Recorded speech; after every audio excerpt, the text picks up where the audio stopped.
type, the whole niche, the whole population is created. And as we said, it has to do with external factors. Yeah. Now, what are other topics that they'll ask you in exam and you have to define strategies?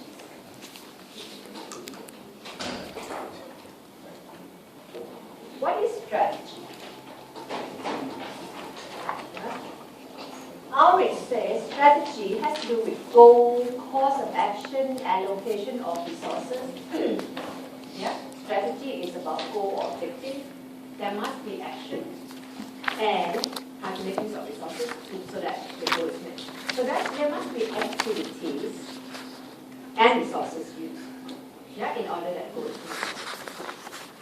Now, debates on strategy.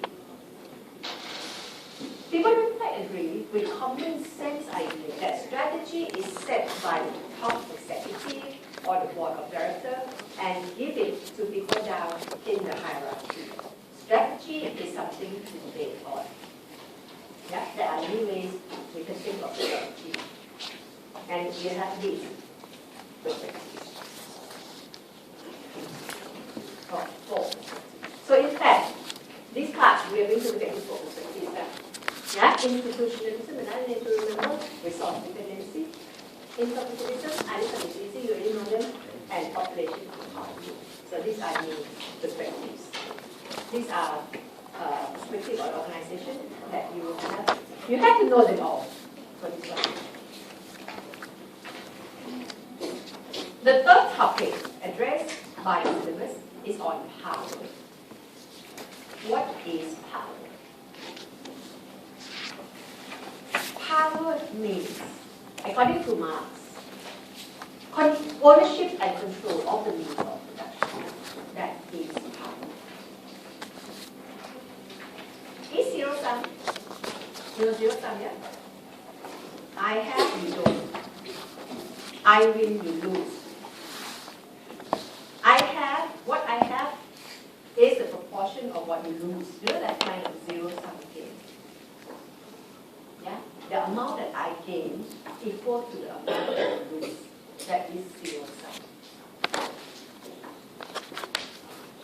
It's used to force people. Coercive means force. To force people.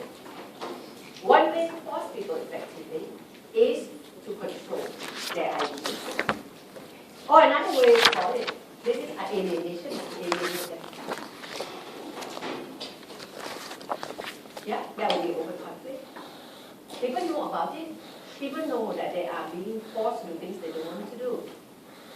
Yeah, and one day they could be waking up, and there could be something called revolutionary consciousness and fighting for change. Yeah, that is an idea of power according to Marx.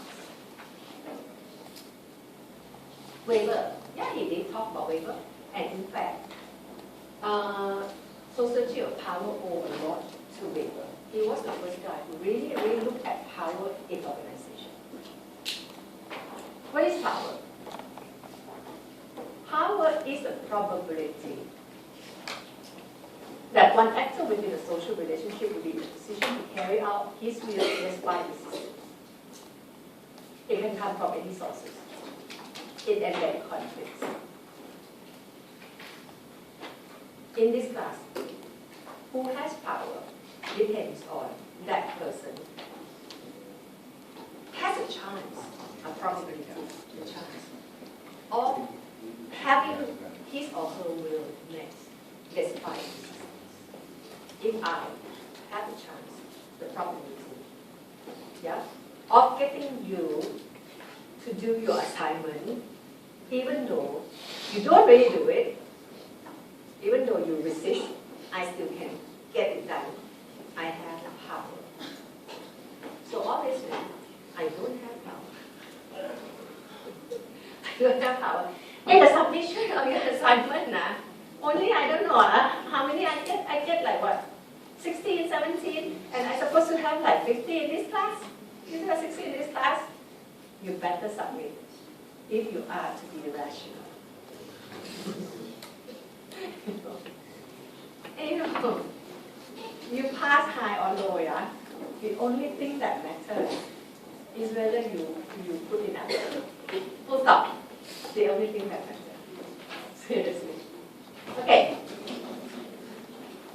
So it can come from any source. You know, the guy has power, can overpower a woman, you know. Even though she didn't want, but he can overpower her. You know, he can get his will done despite resistance. She slapped and kicked and all that, and then he can still overpower her. Yeah? He has power. The power comes from physical power. So power, from this definition, can come from any sources. Yeah? It has conflict in it. Because there is resistance, it has to be overcome. Yeah? And in fact, the amount of power depends on the amount of resistance to overcome. Yeah? If I can get you to do homework, to do the assignment, not much resistance, not much power, but if really resisting it, but I can get it done, I mean, I'm very powerful.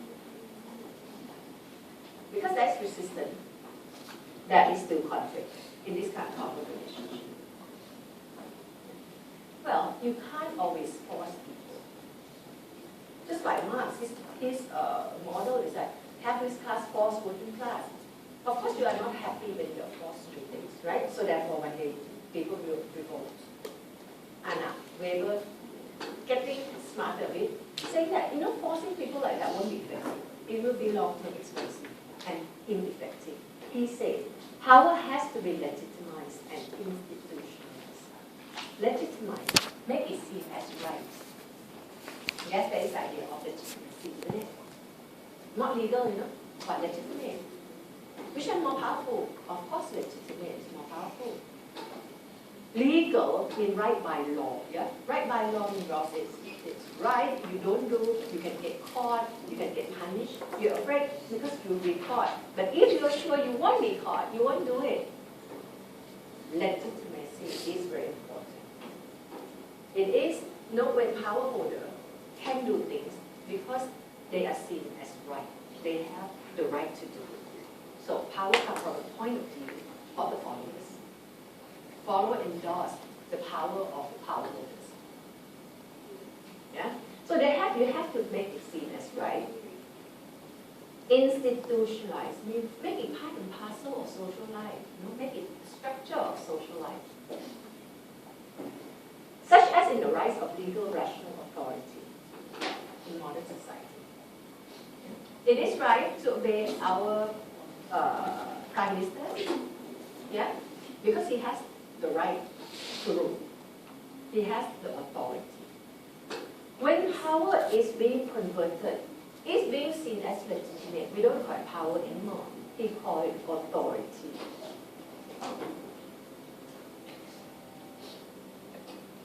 Did I reproduce something? Is it in there? Okay. You write the word authority on top there. Traditional authority, charismatic authority, rational authority. This one, you see this before, yeah? Last time when I did Weber, I've shown you this. I've shown you this again, I think under something else. A few times I've shown you this. This is the ideal type of social action. Last time, people think, yeah, the sum of this thinking is society. Most people are traditional. So tradition then legitimize, how to legitimize the power of power holders.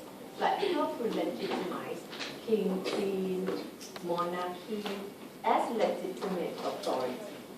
We call it traditional authority. Your subject guide called traditional domination. Not very good word. Traditional authority, better word. Yeah? So the authority of the power given to them because of tradition. Yeah? Sometimes most people do things based on feelings.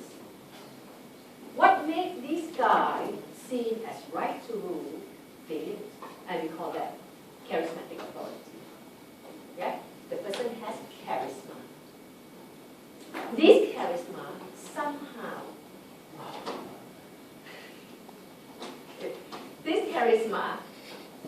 sort of is something that people are looking for.